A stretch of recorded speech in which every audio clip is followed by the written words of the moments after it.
That fresh morning. That fresh morning. Tu connais le titre de la chanson là, Gina? En tout cas, je pense que le gars qui chante ça, c'est l'artiste qui chante ça, c'est celui qui chantait. Non. Pas Madilou System. C'était pas lui. C'est Franco. Mais Tu ça me fait racontes penser des à Madilou. histoires, toi. Mais ça me fait penser à cette chanson du coup. Mais c'est pas possible, ça. Quel Bah manque si, de ça me culture. fait penser. Non. Quel manque de ça culture ne peut même pas musicale. ça ne peut même pas être un manque de culture. C'est que les musiques des Musical, artistes, musical, les j'ai musiques des artistes sont toujours inspirées d'autres musiques. Par exemple, hier on écoutait la musique de Professeur T. Tu sais quand il fait le drop d'Urban FM et la musique de Professeur T a un fond de musique de Kifrael ou la musique de Kifrael a un fond de musique de Professeur T. Parce que forcément il y a un des deux artistes qui s'est certainement inspiré du beat de l'autre, tu vois, Ah, mais c'est ça Franco. ne signifie pas que... Le titre de la chanson, c'est Mamou.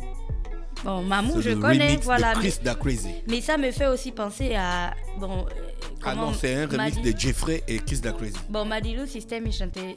C'était quoi le titre de la chanson Je savais ça. C'est ça que tu chantais là? Voilà, le Madilou titre c'est quoi? Si System. je savais ça. C'est ça le titre de la chanson.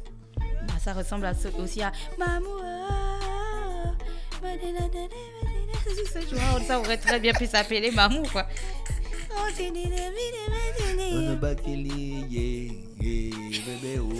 Voilà, faut pas mélanger les pommes de terre et les patates, hein, Gina. On a quand même reçu ici là comment il s'appelait le grand artiste qui était hyper grand là, il s'appelait comment? Jupiter.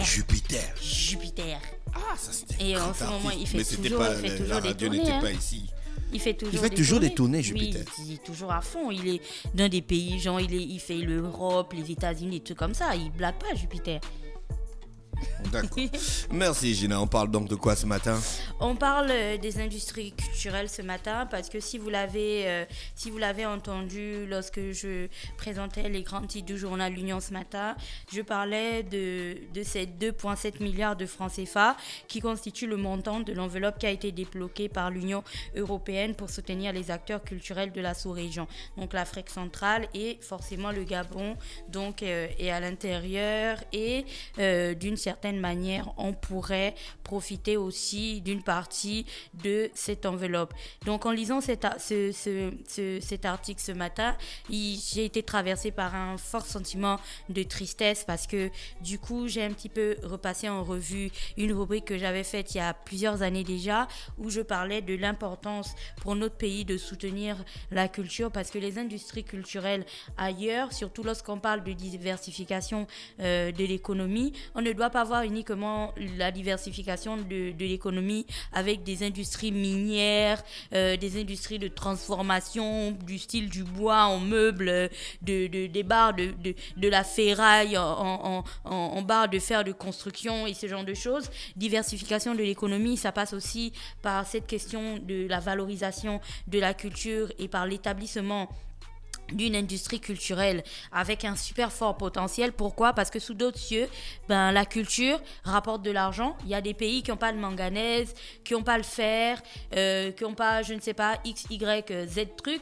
mais qui se sont érigés aujourd'hui en tant que pays qui vend en fait à l'extérieur, qui vend au monde sa culture, qui vend au monde une partie de lui. Alors on est à Libreville ici et il y a des gens qui à Libreville vont manger des sushis par exemple ce soir ou à midi en allant déjeuner, ils vont manger des sushis. De vous à moi, les sushis ne font en aucun cas partie de la culture alimentaire ou culinaire du Gabon. Il y a des personnes où à midi, là, pour le déjeuner, ils vont commander des shawarma. Ça ne fait pas du tout partie de la culture culinaire de notre pays. Il y a des personnes qui vont aller manger un chef-chez dans un restaurant chinois, qui vont aller chercher, je ne sais pas, des blanquettes de veau ou je ne sais pas ce que vous voulez. Et je vous passe même les gens qui mangent du canard laqué. Tout ça, en fait, c'est la matérialisation de la culture de la culture d'autres pays. Mais le spaghetti vient d'où selon toi? Mais le spaghetti c'est l'Italie. Le spaghetti vient de l'Italie, je t'approche. Non, j'ai dit spaghetti c'est Italie. Spaghetti c'est l'Italie. Viande. La viande. Donc tout ça en fait ça vient de la culture d'autres pays et là on vous parlait que d'habitudes alimentaires et de culture culinaire. Après, si on part même dans la manière de parler, dans la manière de s'habiller, dans la manière de se comporter, ou même tout simplement en ce qui concerne le divertissement, il y a des personnes qui se disent moi je bois que du whisky, moi je ne vais boire que du vin qui vient de telle zone, moi je vais boire que du champagne, moi je vais boire que ça, tu vois. Ça n'a rien à voir, c'est que d'une certaine manière, il y a des personnes qui se sont rendues compte que ce qu'ils avaient dans leur terroir avait un très fort potentiel et que ça pouvait convaincre d'autres personnes. Donc, ils ont trouvé le moyen, en fait, de le vendre à d'autres pays. Et là, on ne parle pas seulement de nourriture ou de boissons ou ainsi de suite. Il y a des personnes au Gabon, il y a des spas au Gabon où quand tu y vas, ben, on va te dire qu'on te fait un traitement, par exemple, à l'argile de je ne sais pas quoi, ou alors au savon noir et machin pour ta peau. C'est des choses qu'on retrouve dans des zones du monde, notamment au Maroc, et qui sont importées au Gabon. Donc, les Marocains ont trouvé le moyen de nous les vendre, mais aussi de les vendre au monde entier, en fait, d'une certaine manière. Maintenant, ce qui sous-entend que chez nous, il y a forcément un potentiel, comme il y a des personnes qui, sur un point de vue totalement religieux ou culturel, il y a des personnes qui sont des bouddhistes, au Gabon, il y a des personnes qui sont à fond dans la pratique du yoga. Il y en a qui, en fait, expérimentent des choses qui viennent d'autres pays avec des gourous qu'ils n'auraient même peut-être jamais vus, mais parce qu'à un moment donné, ça leur aura parlé. Donc, c'est un petit peu la même chose on peut tellement faire le parallèle avec nous aujourd'hui. Comme tu vas voir qu'au Cameroun, ils ont le poivre de leur petit village de Penja qu'ils ont envoyé conquérir le monde. Tu vois, le poivre de Penja aujourd'hui, c'est le poivre de meilleure qualité, mais c'est surtout un poivre qui coûte extrêmement cher. Tu vois, pour 1 kilo ou 500 grammes de poivre de Penja, sérieux, tu vas cogiter avant de l'acheter, quoi.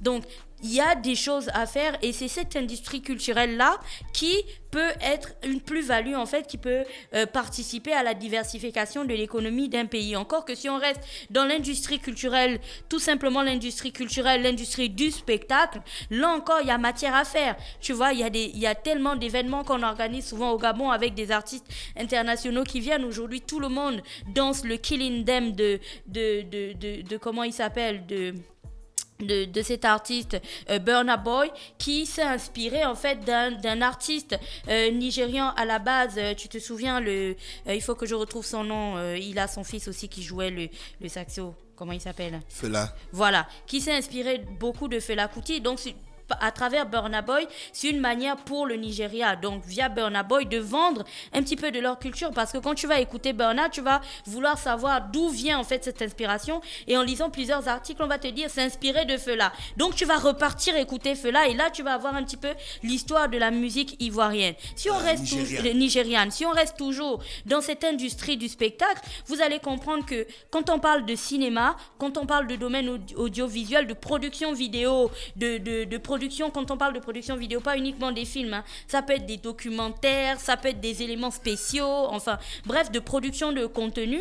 Quand on parle de l'industrie du spectacle, donc les monteurs, le gars qui fait la lumière, la restauration, donc ceux qui font les pop-corn et tout pour le cinéma et ce genre de choses, c'est toute une industrie. C'est des personnes qui, en réalité, elles n'auraient même pas besoin d'une subvention quelconque pour peu que le secteur aurait été dynamique. Pourquoi est-ce que le secteur va obligatoirement être dynamique? Parce que les êtres humains sont conçus comme ça. C'est pas pour rien qu'on a les 8 heures de travail, 8 heures de repos et 8 heures pour souffler. Sauf que les 8 heures pour souffler, chez nous, en fait, on n'en a pas. Tu vois, souffler, c'est que tu as fini de travailler, tu devrais pouvoir, après le travail à Libreville en ce moment, tu devrais à 18 heures te dire que bon, tu planifies peut-être une petite sortie, tu vas aller voir un film, tu vas aller voir une création de danse quelque part, tu vas aller voir de la peinture ou une exposition quelque part, tu vas aller, enfin bref, qu'il y ait quelque chose qui te permette de t'évader. Et l'art permet ça en fait aux êtres humains, ça permet de s'évader, ça permet de développer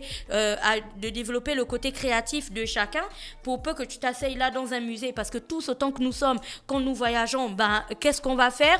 On va dans les musées, on va voir des spectacles, on va voir des films. C'est parce que en fait, même si au fond de nous on se dit non, je veux bien aller faire du shopping, mais au fond de nous on en a besoin, on a envie d'être. Pourquoi est-ce que les cinémas fonctionnent toujours autant, plus que tu pourrais avoir Netflix chez toi et tu regardes un dernier film et tu es assis tout seul dans ton salon? Parce qu'on est tous des animaux sociaux et que à un moment donné on a besoin On a besoin d'être au contact avec les autres, comme quand on va voir un match de foot au Yoka et ce genre de choses. Tu vois, on a besoin de contact. Sauf que depuis toutes ces années, les industries culturelles du Gabon sont peut-être les plus oubliées en fait de toutes les politiques de réforme et de restructuration qui ont été faites, parce que jusqu'à présent, je n'ai pas souvenance de quelque chose qu'on aurait fait pour soutenir les personnes qui se démènent dans les industries, pour les industries culturelles locales.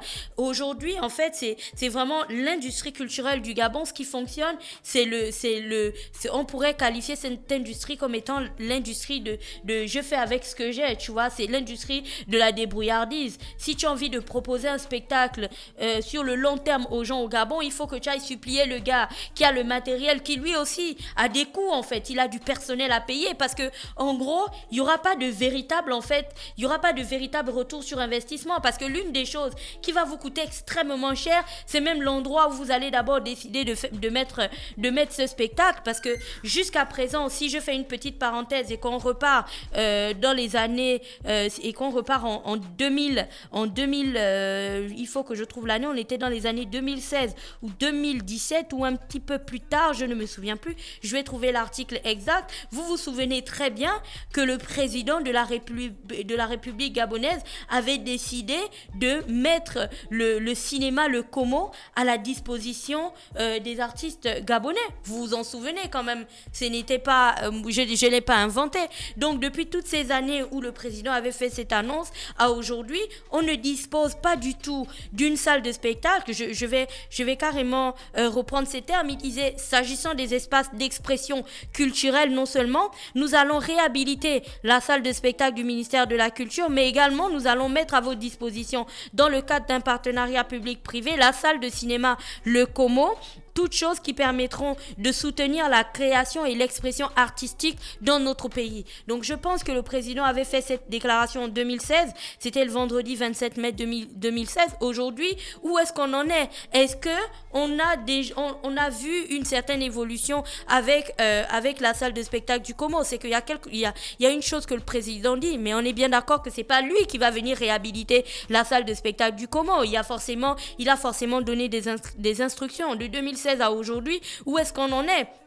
Il n'y a pas de véritable politique qui permettrait de soutenir la culture au Gabon, ou les industries culturelles, quelles qu'elles soient. Aujourd'hui, je sais que je vous entends d'ici, vous allez me dire oui, mais il y a Iboga, Think Tank et machin, mais tenez-vous bien, ce que je vais dire, asseyez-vous tranquillement, respirez un bon coup. Iboga Think Tank n'est pas l'émanation de la réflexion gabonaise et tout. Iboga Think Tank a été créé avec l'appui de l'Union européenne, avec l'accompagnement de l'Union européenne, et d'ailleurs aujourd'hui, il travaille encore beaucoup avec l'Union européenne. Donc c'est qu'il aurait peut-être fallu que d'autres personnes viennent d'autres pays pour nous faire prendre conscience que y a matière à faire, il y a un domaine où on pourrait rentabiliser, il y a un domaine où on pourrait trouver de l'emploi aux jeunes. Il y a des jeunes aujourd'hui qui n'ont pas du tout envie d'apprendre le droit, d'apprendre l'économie, la comptabilité et ce genre de choses. Il y a des personnes qui sont foncièrement passionnées par le domaine du spectacle, le fait qu'on monte des scènes par exemple, le fait de brancher toutes les lumières. Il y a des jeunes qui sont extrêmement passionnés par le shooting photo. Il n'y a qu'à voir le dernier défi qu'il y a sur les réseaux sociaux, ou alors par le montage vidéo et ce genre de choses. Mais qu'est-ce qui est mis en place pour soutenir ces jeunes-là? Aujourd'hui, dans un monde où Netflix achète déjà les créations vidéo de plein de pays, si aujourd'hui on essayait d'évaluer le potentiel de notre pays, est-ce que vous pensez qu'on pourrait aujourd'hui, on a véritablement pris conscience aujourd'hui de la possibilité en fait et du potentiel que cela pourrait représenter pour nous? Il faut qu'on fasse très attention à ne pas se faire larguer en fait par les autres et à voir les choses nous passer en fait au-dessus de la tête, parce que là on est en train de parler d'un fonds de 2,7 milliards de francs CFA, mais de vous à moi, on donne ça à qui? Ça va être comme les danseurs qui sont allés participer aux Jeux de la francophonie et à qui on a refusé de donner un prix parce qu'il n'y avait pas d'espace dans leur pays où ils auraient pu justifier ou je sais pas faire prospérer en fait ce prix. Alors on va octroyer combien de millions à quelle industrie culturelle au Gabon pour l'organisation par exemple de quel festival culturel, à quel endroit exactement?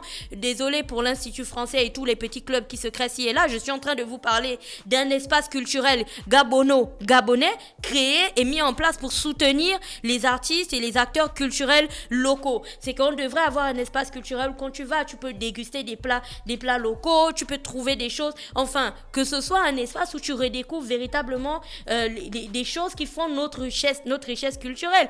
Là, on parle juste de la fête, il y a le Gabon 9 provinces et il y a la fête des cultures, mais on va pas, le pays va pas continuer à fonctionner avec 2 dates uniquement. Et sans suivi après, hein. Tu as fait Gabon 9 provinces, bon, c'est bon, tu retournes chez toi, la vie est belle. Voilà, puisqu'on est là durant, il n'y a aucun suivi, c'est qu'on ne suit même pas les artistes, c'est qu'on est là durant je sais pas combien d'années et ça bouge pas, quoi. Tu vois, il y a pas de réelle évolution. Donc aujourd'hui, cet article m'a vraiment fait réfléchir parce que je me demandais cette enveloppe qui est mise en place, c'est pourquoi exactement et comment on arrive à dynamiser un secteur culturel dans un pays qui, à première vue, ne dispose pas d'infrastructures pour soutenir la culture. Comment est-ce qu'on arrive à faire ça? Comment est-ce qu'on arrive à soutenir des jeunes qui se lancent? Il y a tellement de jeunes qui font de la production vidéo au Gabon aujourd'hui, mais les portes des médias où ça pourrait être diffusé ou ainsi de suite restent fermées à ces jeunes-là. Il n'y a qu'à voir le nombre de productions vidéo qui chutent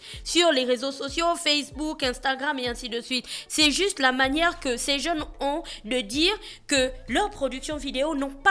En fait, il y a pas un autre endroit où ça peut aller, où ça peut être diffusé.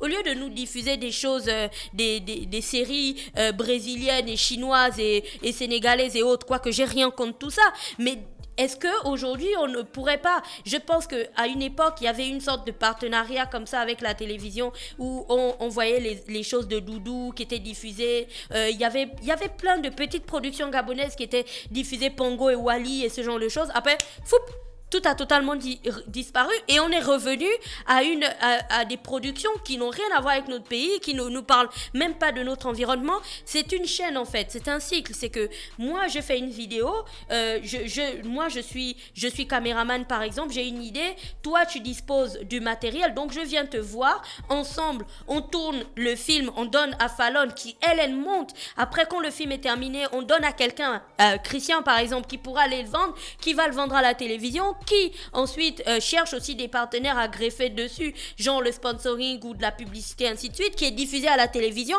et après chacun bénéficie d'un petit bout. Qu'est-ce que ça va faire? Ça va faire que moi à la base, avec mes rêves de cinéaste et tout, ben ça m'encourage dans ce que j'ai envie de faire, et au fur et à mesure que je développe des projets, je m'améliore aussi dans la qualité des productions que je fais. Et toi qui loues ton matériel ou qui met à disposition de ton matériel, ça te permet d'avoir un peu d'argent pour acheter plus de matériel performant et ainsi de suite. Sauf que ça n'existe pas du tout. Ce que je suis en train de vous dire là, c'est du genre l'organisation du pays des bisounours. Ces gens, c'est trop beau. Ça se passe ici, voilà, c'est aussi bien organisé que ça.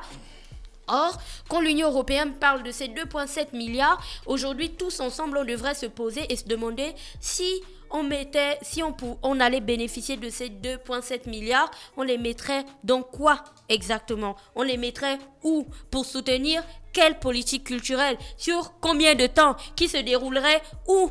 Pendant, je sais pas, avec quel acteur culturel exactement? C'est des questions qu'il faut se poser parce que les industries culturelles sous d'autres cieux, ça crée véritablement des revenus, ça crée de la richesse, ça permet aux gens de trouver de l'emploi, ça fait sortir les jeunes de l'oisiveté, des jeunes qui sont passionnés par ces domaines-là, et surtout ça peut permettre au pays de shiner à l'extérieur. Sauf que chez nous, on n'a jamais vraiment pris la pleine mesure de ce que représente ce potentiel et c'est bien triste.